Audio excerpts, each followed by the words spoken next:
Nako, nagsalita na po si Pangulong Marcos. No special treatment kay Kibuloy. Yan po ang malinaw na sinabi. At maliban dyan, ikinuwento pa ng Pangulo bilang Commander-in-Chief ng AFP at ng Philippine National Police kung ano talaga ang totoong nangyari. Eto ha, pakinggan po ninyo ito. Presidente po ito natin. Order na, may arrest order na ako, kaya magsusurrender na ako. Hindi ganyan yung nangyari. Ang nangyari, napilitan siyang lumabas dahil malapit na ang pulis sa kanya. Wow. To his credit, ang sabi niya, yung mga follower niya, magpapakamatay para sa kanya. At ayaw niyang mangyari yun. So to his credit, he was still displaying a modicum of leadership to his followers. Kaya naman, again, I will stress, it was a very, involved police action, augmented, of course, by the AFP, augmented by the civilian arms of government,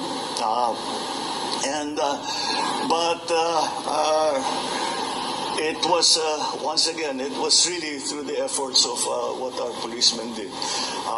And once again, I stress that kung merong mang nasaktan, ay may galos lamang, may sugat lamang. No major injuries were sige, sa tulukan, sa girian. Ngunit wala namang nasaktan wala namang namatay, walang nabaril. Yung namatay, natake sa puso lang. Ulitin ko, lahat ng pumasok sa KOJC compound, wala siyang order na magdala ng baril. Ang tao natin, ni isa doon ay may dalang baril. Wala sa kanilang may dalang baril.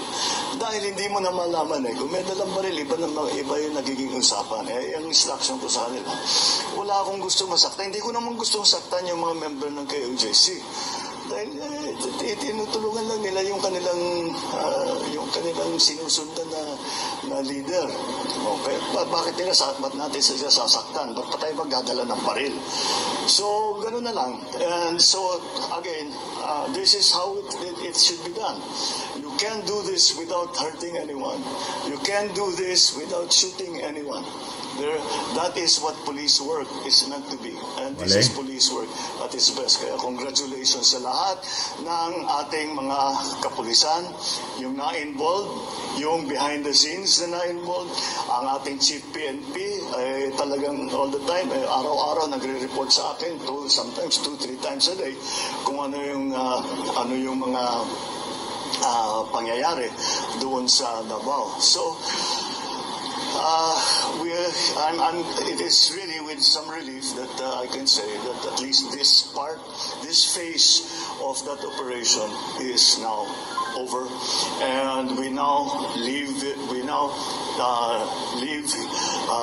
Mr. Kibuloy to the judiciary, to the judicial system, and siyempre babantayan natin na tama naman ang mangyayari, na lahat ng kanyang karapatan, walang nasasagasaan sa karapatan niya, wala namang ibabaliwala sa kanyang kahilingan, kung ano man yun. But again, there is no special treatment. Although he's a very prominent person, we actually, hindi na, kahit na may magsabi na gawin natin special treatment, hindi namin alam gawin yun We don't know what special treatment is. So we will treat him like any other arrested person, and we'll respect his rights, and we will go through the process. The process will be transparent. Everyone who is involved will be accountable, and we will demonstrate once again to the world that our judicial system in the Philippines is active, is vibrant, and is working well. Ayun, napakaganda. Salamat po. Ayan Mr. President Ferdinand Marcos Jr. Sumagot na po siya sa ambos interview ng media tungkol nga dyan after na sumuko at mahuli. Pero yun ang sinabi ng Pangulo. Siya po may sabi nun. Sumuko lang si Kibuloy kasi masusukol na siya. Nandoon na yung pulis. Wala na siyang chance. Wala na siyang magagawa kung hindi sumurrender kasi nandoon na ang pulis. So pinapalabas, nag-surrender, nandoon na nga. Pero isa ang dahilan. Kasi mahuhuli na siya. So ayan inamin na rin ang ating Pangulo na talaga siya updated sa galaw ng PNP under General Marbil at General Torre dyan sa compound ni Kibuloy sa loob ng mahabang oras, especially yung kabuang 16 days. Talagang alam pala ng Pangulo, sabi niya 3 hanggang 4 na beses silang dalawa ni General Marbil nag-uusap at nagbibigay ng update. Ayan po. So inuulit ko, ang sabi ng Pangulo, no special treatment. Sumuko lang siya dahil masusukol na. Nandiyan na yung pulis sa kanyang tabi. Huhulihin na siya. Kaya nakipag-negotiate. Kung hindi pa nagkaganon, baka hindi pa sumuko. So dahil kasi nag-iingay po yung Kingdom of Jesus Christ, yung SMNI, at yung mga vlogger nila na sumuko daw. Hindi daw nakita ng pulis. Yan po ay malaking fake news na naman. Kita na siya ng pulis, kontrolado na ng pulis, kaya siya nag-surrender kasi mahuhuli na siya. Mas gusto niyang mag-surrender kaysa sa mahuli siya. Kasi nandudo na, nakordo na. Dahil ang sabi nga ni General Torre, mula pa ng Sabado, okay, hindi na siya papayag na pigilan siya ng mga members ni Kibuloy. Marami siyang huhulihin.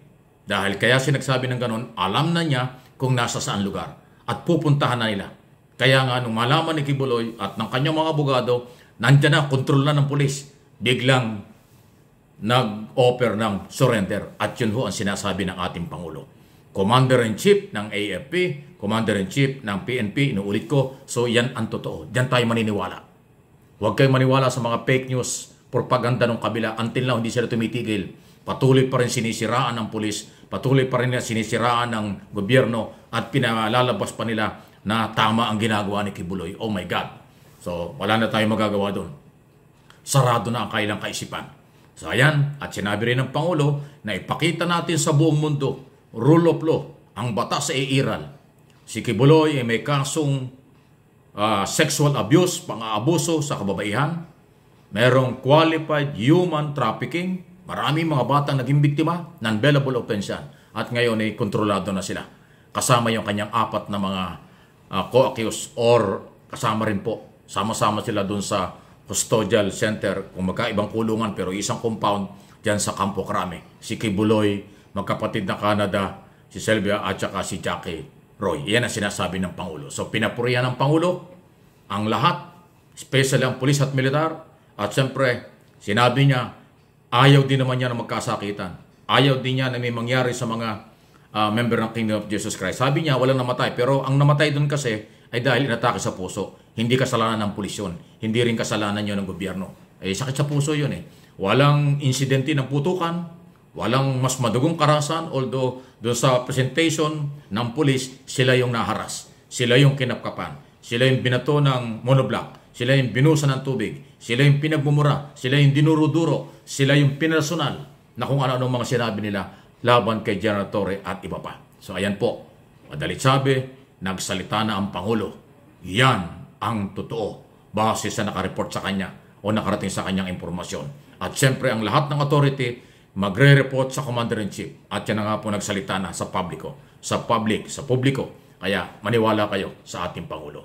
Please like, subscribe and follow dun sa hindi pa ho natin nakakasama dito sa Mike Abe Opinions at dun sa isang channel natin, MA Pinoy TV.